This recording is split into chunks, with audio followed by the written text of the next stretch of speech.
வணக்கம் நண்பர்களே. நம்ம வீடுகளில் தினமும் அதிகமாக சாப்பிடக்கூடிய ஒரு உணவு என்னன்னு கேட்டால் எல்லாருமே சொல்லக்கூடிய ஒரு உணவு முட்டை தான். ஏன்னா நம்ம காலையில் ஜிம்முக்கு போகிறவங்க, விளையாட்டு வீரர்கள், குழந்தைகள், வயதானவர்கள் இவங்க எல்லாருமே காலையில் காலை உணவா முட்டையை எடுத்துக்கிருவாங்க. ஆனா நீங்க தினமும் சாப்பிட்ற இந்த முட்டையோடு சேர்த்து சில உணவுகளை நீங்க சாப்பிட்டீங்கன்னா அது உடலுக்கு மெதுவாக விஷமாக மாறணும் பல ஹெல்த் எக்ஸ்பர்ட்டும் எச்சரிக்கிறார்கள். சில காம்பினேஷன்ஸ் செரிமானத்தை கெடுக்கக்கூடியது, சில காம்பினேஷன்ஸ் ஸ்கின் அலர்ஜியை வர வைக்கும், சில காம்பினேஷன்ஸ் ஆண்மை சக்தி, குடல் ஆரோக்கியம், லிவர் ஹெல்த் எல்லாமே பாதிக்கும் அப்படின்னு சொல்லப்படுது.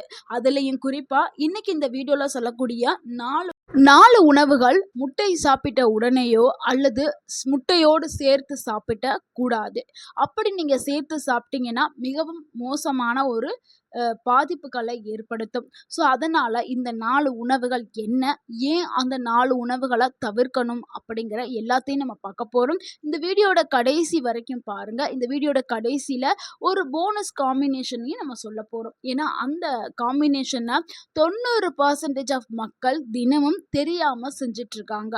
ஸோ மக்கள் செய்யக்கூடிய அந்த ஒரு தவறையும் நம்ம தெளிவாக பார்க்க போகிறோம். ஸோ வீடியோவை ஸ்கிப் பண்ணாமல் கடைசி வரைக்கும் பாருங்கள். இது உங்களுடைய ஆரோக்கியத்திற்கு ரொம்ப ரொம்ப பயனுள்ள ஒரு வீடியோ. உங்கள் ஆரோக்கியம் உங்கள் கையில்தான். முதல்ல முட்டை நல்லதா கெட்டதா அப்படிங்கிற டவுட்டுக்கு நம்ம விளக்கம் கொடுத்துடலாம். ஏன்னா நிறைய பேருக்கு இது ரொம்பவே டவுட்டாகவே இருக்கும். முட்டை சாப்பிட்றது நல்லதா கெட்டதா அப்படின்னு நிறைய பேர் யோசிச்சுட்டு இருப்பாங்க. முட்டை ரொம்பவுமே நல்லது. ஏன்னா முட்டையில் ஹை குவாலிட்டி புரோட்டீன், புரதம் அதிகமாக இருக்குது, விட்டமின் B12 இருக்குது, கோலின் இருக்குது, ஹெல்த்தி ஃபேட்ஸ் இருக்குது, செலினியம் இருக்குது, விட்டமின் D இருக்குது. ஸோ இதனால தான் பாடி பில்டர்ஸ் முதல் டாக்டர்ஸ் வரைக்குமே எல்லாருமே ரெக்கமெண்ட் பண்ணக்கூடிய ஒரு உணவாக முட்டை இருக்குது. ஸோ முட்டைங்கிறது ரொம்ப ரொம்ப ஒரு முக்கியமான உணவு. முட்டையில் சுமார் 6 கிராம் வரைக்கும் புரோட்டீன் இருக்குதுங்க. புரோட்டீன் நம்மளுடைய மசில்ஸ் வளர்ச்சி, பிரெயின் ஃபங்க்ஷனுக்கு ரொம்ப ரொம்ப முக்கியமான ஒரு சத்து அது முட்டை கொடுக்குது. ஸோ ஒரு நல்ல உணவு கூட தவறான காம்பினேஷனை சாப்பிட்டா அது உடலுக்கு பிரச்சனையை தரும். எடுத்துக்காட்டாக டைஜஷன் ரொம்பவுமே ஸ்லோவாகும், செரிமானத்தன்மை ரொம்பவுமே குறைக்கப்படும், அடுத்து வாய்வு உருவாக்கப்படும், அசிடிட்டி அதிகரிக்கும், ஸ்கின் அலர்ஜி, அரிப்பு, தோள்களில் சிவப்பாக வரக்கூடியது, கொப்பளம் மாதிரி, ஃபுட் பாய்சன் ரிஸ்க், நியூட்ரிஷன்ஸ் உறிஞ்சும் தன்மை குறைகிறது. அப்போ இந்த காம்பினேஷன் ரொம்பவுமே டேஞ்சரான காம்பினேஷன். இது அதிக பாதிப்புகளை ஏற்படுத்தக்கூடிய ஒரு காம்பினேஷன். அது என்ன காம்பினேஷன், அதை ஏன் தவிர்க்கணும் அப்படிங்கிறத நம்ம டீட்டெயிலாக பார்த்துடலாம். அதில் முதலாவது நம்ம பார்க்கக்கூடிய ஒரு காம்பினேஷன் என்னென்னா முட்டை ப்ளஸ் தேநீர், அதாவது டீ தாங்க. டீ குடிக்கிற பழக்கம் நிறைய பேர்கிட்ட இருக்குது. அதுவும் காலை உணவாக முட்டையும் டீயும் நிறைய பேர் எடுத்துக்குவாங்க. ஸோ தமிழ்நாடுகளில் பல வீடுகளில் காலையில் இதுதான் ரொட்டீனாக ஃபாலோ பண்ணுறாங்க. முட்டை சாப்பிட்ட உடனே டீ குடிக்கிற பழக்கம் இது ரொம்ப ரொம்ப ஒரு மோசமான காம்பினேஷன். ஏன்னா இது நியூட்ரிஷன்ஸ் உறிஞ்சும் தன்மையை குறைக்கும். பல நியூட்ரிஷன்ஸ் எக்ஸ்பர்ட் என்ன சொல்கிறாங்க தெரியுமா, டீயில் இருக்கக்கூடிய டேனின் அப்படின்னு சொல்லக்கூடிய அந்த கெமிக்கல் முட்டையில் இருக்கக்கூடிய அந்த புரோட்டீன் உறிஞ்சுதலை குறைச்சிடும். ஸோ நம்ம உடலுக்கு முழுமையாக புரோட்டீன் போய் சேராது. அதனால் டீ குடிக்கிறத தவிர்க்கிறது ரொம்பவே நல்லது. நல்ல ஒரு புரோட்டீன் கிடைக்கிறதுக்காக தான் நம்ம முட்டையே சாப்பிட்றோம். ஆனால் நீங்கள் டீ குடிச்சிங்கன்னா அந்த புரோட்டீன் உடலுக்கு முழுமையாக போய் சேராது. அது மட்டும் கிடையாதுங்க, இந்த காம்பினேஷன் மலச்சிக்கலை ஏற்படுத்தும், ஃப்ளோட்டிங் ஏற்படுத்தும், செரிமான பிரச்சனையை ஏற்படுத்தும், அசிடிட்டி போன்ற பிரச்சனைகளை உருவாக்குறதுக்கு வாய்ப்பு அதிகமாக இருக்குது. முக்கியமாக குறிப்பாக வயதானவர்களுக்கு இந்த பிரச்சனைகளை ஏற்படுத்தும். வயதானவர்களுக்கு கேஸ்ட்ரிக் ப்ராப்ளம் இருக்கிறவங்களுக்கு, அல்சர் இருக்கிறவங்களுக்கு இந்த காம்பினேஷனை தவிர்க்கிறது ரொம்ப ரொம்ப நல்லது. அப்போ இதுக்கு மாற்று என்ன, முட்டை சாப்பிட்ட பிறகு குறைந்தது 1 மணி நேரம் நீங்கள் கழித்து டீ குடிக்கிறது ரொம்பவே நல்லது. இல்லைன்னா முட்டை சாப்பிட்டதுக்கு பிறகு டீக்கு பதிலாக நீங்கள் வார்ம் வாட்டர், சுடு தண்ணி, வெதுவெதுப்பான நிலையில் சுடு தண்ணி எடுத்துக்கலாம், லெமன் வாட்டர் எடுத்துக்கலாம், இல்லை வெறுமனமே தண்ணி குடிச்சுக்கிறலாம். அடுத்து நம்ம இரண்டாவதாக பார்க்கக்கூடிய ஒரு தவறான சேர்க்கை என்னன்னா மீன் ப்ளஸ் முட்டை தாங்க. பலரும் மீன் கூட ஆம்லெட் சாப்பிட்றது, இல்ல மீன் கூட பாயில்டு பண்ண எக்கு சாப்பிட்றத வழக்கமா வச்சுக்கிறாங்க. ஆனா சிலருக்கு இது சிவியரான அலர்ஜி ரியாக்ஷன வந்து கொடுக்குங்க. எல்லாருக்கும் ஒரே மாதிரி இருக்காது. சிலருக்கு முக்கியமா சென்சிட்டிவ் பாடி இருக்கிறவங்களுக்கு இந்த பிரச்சனை அதிகமாவே வர்றதுக்கு வாய்ப்பு இருக்குது. இதுக்கான சிம்ப்டம்ஸ் வந்து என்னன்னா, ஃபர்ஸ்ட்டு மெதுவாக அரிக்க ஆரம்பிக்கும். அடுத்து கடுமையான ஒரு அரிப்பு ஏற்படும். ரேஷஸ்ன்னு சொல்லுவோம்ல, அந்த மாதிரி ரொம்ப அரிப்பு ஏற்படும். சிலருக்கு வாமிட்டிங், சிலருக்கு ஸ்டொமக் அப்செட், அலர்ஜி இந்த மாதிரியான அ சிம்ப்டம்ஸ்லாம் வர்றதுக்கு வாய்ப்பு இருக்குது. அதனால எப்பவுமே முட்டையும், மீனும் 2யுமே சேர்த்து எடுக்கக்கூடாது. ஏன்னா 2லயுமே ஹை புரோட்டீன் வந்து இருக்குது. ஸோ புரோட்டீன் 2மே ரிச்சா இருக்கிறதுனால 2யும் ஒரே நேரத்தில எடுத்துக்கிட்டோம்னா, அந்த செரிமானம் பண்றதுக்கு பாடிக்கு அதிக வேலையா இதனால சிலருக்கு அதாவது உணவு சார்ந்த ஒவ்வாமை ஏற்படுறதுக்கான வாய்ப்பும் இருக்குது. அதனால குறிப்பா யார் இந்த காம்பினேஷன தவிர்க்கணும்னா, குழந்தைகள், வயதானவர்கள், அடுத்து வந்து செரிமானம் தன்மை ரொம்பவுமே குறைவா இருக்கும்ல, வீக் டைஜஷன் இருக்கிறவங்க, அவங்க வந்து இந்த இந்த சேர்க்கைய தவிர்க்கிறது நல்லது. மத்தபடி நல்லா ஹெல்த்தியான பாடிஸ் எடுத்துக்கிட்டா அவங்களுக்கு எதுவும் ஆகாது. மத்தபடி ரொம்ப உடல்நலக் குறைவு, நோய் எதிர்ப்பு சக்தி கம்மியா இருக்குது, செரிமானத்தன்மை ரொம்ப கம்மியா இருக்குது, ஏற்கனவே அலர்ஜி இருக்குது அப்படிங்கிறவங்க எடுத்துக்கிட்டா இது கடுமையான பாதிப்புகளை ஏற்படுத்தும். அதனால அவர்கள் தவிர்க்கிறது ரொம்பவே நல்லது. ஸோ இது எப்படி சரியான முறையில சாப்பிடணும்னா, மீன் சாப்பிட்டு அதே நாள்ல முட்டை சாப்பிட்றத ஒண்ணு அவாய்ட் பண்ணுங்க. இல்லைன்னா 1 மணி நேரம் இல்லன்னா 2 மணி நேரம் இடைவெளி விட்டுட்டு மீன் சாப்பிட்டதுக்கு அப்புறம் முட்டைய வந்து எடுத்துக்கிறங்க. இல்ல முட்டை சாப்பிட்டதுக்கு அப்புறம் மீன வந்து எடுத்துக்கிறங்க. ஸோ இந்த மாதிரி தான் எடுக்கணும்.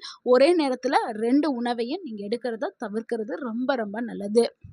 அடுத்து நம்ம 3வதா பார்க்கக்கூடிய ஒரு தவறான சேர்க்கை என்னன்னா, முட்டை பிளஸ் வாழைப்பழம் தாங்க. முட்டையும் வாழைப்பழமும் ரொம்பவுமே ஒரு சிறப்பான உணவு. ஆனா இது 2யும் சேர்த்து நெறைய பேரு காலை உணவாக எடுத்துக்கிறாங்க. ஒண்ணு முட்டை எடுத்துக்கிட்டு அது கூட வாழைப்பழத்த சாப்பிடுறாங்க. இல்லைன்னா பனானா மில்க் ஷேக் பண்ணி அது கூட எக்கு வந்து எடுத்துக்கிறாங்க. ஸோ இது ரொம்ப ரொம்ப தவறு. நெறைய பேர் யார் யூஸ் பண்றாங்கன்னா, ஜிம்முக்கு போகக்கூடிய நபர்கள், உடற்பயிற்சி கடினமா செய்யக்கூடிய நபர்கள் என்ன பண்றாங்கன்னா, இத தினமும் ஹேபிட்டாவே மாத்திர்றாங்க. பனானா மில்க் ஷேக், எக்கு காலையில இத அவங்களுடைய காலை உணவா எடுக்குறாங்க. ஆனா இது சிலருக்கு என்ன ஆகும்னா, நல்ல ஒரு என்ன சொல்றது, செரிமானத்தன்மைய பாதிக்கிறதுக்கு இது வாய்ப்பு இருக்கு. ஆல்ரெடி அவங்களுக்கு நல்ல ஒரு செரிமானத்தன்மை உடல்ல இருக்கு அப்பன்னா, இது நீங்க ரெகுலரா ஹேபிட்டா மாத்தும்போது அந்த செரிமான சிஸ்டமே கொலாப்ஸ் ஆயிரும். ஸோ உங்களுடைய செரிமானத்துல மந்தம் ஏற்படும். ஸோ அதனால இத ஹேபிட்டா வச்சுக்காதீங்க. என்னைக்கோ ஒரு நாள் உங்க ஆசைக்கு சாப்பிட்றதா ஓகே. ஆனா தினமும் இத எடுக்கிறத தவிர்க்கிறது நல்லது. ஏன்னா வாழைப்பழம் வந்து ரொம்பவுமே ஒரு ஸ்லோவான டைஜஷன் ஃபுட்டு. எக்குலயும் அதிக அளவுல புரோட்டீன்ஸ் வந்து இருக்கிறதுனால இது ஒரு ஹெவி ஃபுட்டு. அதுவும் ஸ்லோவாகும். ஸோ 2யுமே நம்ம ஒரே நேரத்துல சாப்பிடும்போது என்ன ஆகும்னா, ஃப்ளோட்டிங் உடல் சோர்வாவே இருக்கும். அது மாரி ஸ்டொமக் பெயின் இருக்கும். ஹெவியான ஒரு ஸ்டொமக் பெயின் இருக்கும். அடுத்து வாய்வு பிரச்சனை இருக்கும். நெறைய பேருக்கு என்ன ஆகும்னா, காலை நேரத்தில இந்த காம்பினேஷன எடுத்துக்கிட்டா, அந்த நாள் ஃபுல்லாவே அவங்களுக்கு டயர்டா ஃபீல் பண்ணுவாங்க. ஸோ அந்த அளவுக்கு உடல் சோர்வ கொடுக்கக்கூடியது இந்த காம்பினேஷன். அதனால எப்பவுமே பனானாவ தனியாவும், எக்க தனியாவும் சாப்பிட்றது தான் நல்லது. ஒண்ணு இது என்ன பண்ணணும், தனித்தனியா எடுத்துக்கிறணும். அதாவது இல்லன்னா இடைவெளி விட்டு 1 மணி நேரம் இல்லன்னா 2 மணி நேரம் கழிச்சு எடுக்கிறது ரொம்பவே நல்லது. முக்கியமா வீக் செரிமானத்தன்மை இருக்குல்ல, அவங்க வந்து இத தவிர்க்கிறது ரொம்ப நல்லது. செரிமானத்தன்மை கம்மியா இருக்கக்கூடிய நபர்கள் இத தவிர்க்கிறது ரொம்ப ரொம்ப நல்லது. அடுத்து நம்ம 4வதா பார்க்கக்கூடிய ஒரு தவறான சேர்க்கை என்னன்னா, முட்டை பிளஸ் ப்ராசஸ்டு மீட் தாங்க. இது ரொம்ப ரொம்ப most dangerous modern breakfast combo. நெறைய பேர் என்ன பண்றாங்க, இத காலை உணவா எடுத்துக்கிறாங்க. எக்கு பிளஸ் சாலமி, ப்ராசஸ்டு மீட் இதெல்லாமே எடுத்துக்கிறாங்க. ஸோ ப்ராசஸ் பண்ண அந்த மீட்ல என்ன இருக்கும்னா, சோடியம் அதிகமாவே இருக்கும். ப்ரிசர்வேட்டிவ்ஸ் அதிகமா சேர்த்திருப்பாங்க. இது ஒரு அன்ஹெல்தி ஃபேட் அதிகமா இதுல இருக்கும். ஸோ இது எல்லாமே அதிகமாக இருக்கிறதுனால இதையும் நம்ம முட்டையும் சேர்த்து எடுக்கும்போது நம்மளுக்கு கொலஸ்ட்ரால் லோடு அதிகமாக உடலில் சேர ஆரம்பிக்கும். இதனால பிளட் ப்ரெஷர் ரிஸ்க் வர ஆரம்பிக்கும். ஹார்ட் ஸ்ட்ரெயின் கூட அதிகரிக்கலாம். இதனால் இந்த சேர்க்கையை தவிர்க்கிறது ரொம்ப ரொம்ப நல்லது. அடுத்து நம்ம கடைசியா மக்கள் செய்யக்கூடிய ஒரு தவறான ஒரு காம்பினேஷனை பார்ப்போம்னு சொன்னோம். அது என்னதுன்னா முட்டை பிளஸ் சர்க்கரை தாங்க. இது ரொம்பவுமே மக்கள் இதை பயன்படுத்திட்டு இருக்காங்க. இந்த காம்பினேஷன் ரொம்ப ரொம்ப ஒரு தவறான காம்பினேஷன். Egg plus sugar. ஆனால் கேக்லலாம் எக்கையும் முட்டையும் சேர்த்து தானே செய்கிறாங்க அப்படின்னு நீங்கள் நினைக்கலாம். ஆமாங்க, நீங்கள் கேட்குறது கரெக்டு தான். முட்டையும் ஜீனியும் தான் கலந்து கேக் செய்கிறாங்க. ஸோ இந்த கேக்கை நீங்கள் எப்பயோ ஒரு நாள் தானே சாப்பிடுவீங்க, தினமும் எடுத்துக்க மாட்டீங்கல்ல. ஸோ எப்பயோ ஒரு நாள் எடுத்துக்கிட்டால் ஒரு ப்ராப்ளமும் இல்லை. தினமும் எடுத்துக்கிட்டால் அது பிரச்சனைகளை ஏற்படுத்தும். அதே மாதிரி அவங்க கேக் ஜீனியை 2யும் மிக்ஸ் பண்ணி அவங்க கரெக்டான ஒரு டெம்பரேச்சரில் மெயின்டைன் பண்ணி தான் அதை கேக்காக ரெடி பண்ணி கொடுப்பாங்க. இதையே நீங்கள் ரொட்டீனாக நீங்கள் இந்த கேக் ஐட்டம்ஸ் எல்லாத்தையுமே சாப்பிடும்போது என்ன ஆகும்னா பிளட் சுகர் லெவல் அதிகரிக்கிறதுக்கு வாய்ப்பு இருக்குது. அதே மாதிரி உடல்ல கொழுப்பு ஸ்டோர் ஆகிறதுக்கு வாய்ப்பு இருக்குது. கொழுப்பு உடலுக்கு அதிகமாக தங்க ஆரம்பிச்சிடும். இதனால என்ன சொல்கிறது, அன்ஹெல்த்தி, அதாவது உடல் பருமன் வர்றதுக்கு வாய்ப்பு இருக்குது. அப்புறம் உடல் சோர்வாகவுமே இருக்கலாம். ஸோ அதனால் முட்டை ப்ளஸ் ஜீனி இதை தவிர்க்கிறது ரொம்பவே நல்லது. முக்கியமாக சர்க்கரை நோயாளிகள் இதை தவிர்க்கிறது ரொம்பவே நல்லது.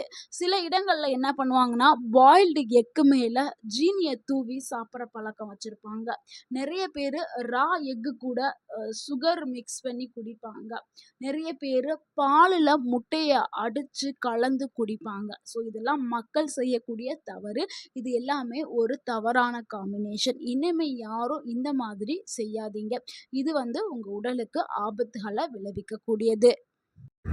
நண்பர்களே, இன்னைக்கு நம்ம வீடியோவில் பார்த்த இந்த காம்பினேஷனை நீங்கள் தவிர்த்துட்டு முட்டையை மட்டும் நீங்கள் தினமும் 1 இல்லைனா 2 ஃபுல்லாக வேக வைத்த முட்டைகளை மட்டும் எடுத்துக்கிறங்க. அதுதான் உங்கள் உடலுக்கு ரொம்பவுமே ஆரோக்கியமானது. இந்த தகவல் உங்களுக்கு பயனுள்ளதாக இருந்திருந்தால் இந்த வீடியோக்கு ஒரு லைக் பண்ணுங்கள். இந்த வீடியோவை உங்களுடைய ஃப்ரெண்ட்ஸ் அண்ட் ஃபேமிலிக்கு ஷேர் பண்ணுங்கள். மறக்காமல் நம்ம சேனலை சப்ஸ்கிரைப் பண்ணுங்கள், சப்போர்ட் பண்ணுங்கள், கமெண்ட் பண்ணுங்கள். தேங்க்யூ ஃபார் வாட்சிங் அண்ட் வாழ்க வளமுடன். உங்கள் ஆரோக்கியம் உங்கள் கையில்தான். நன்றி, வணக்கம்.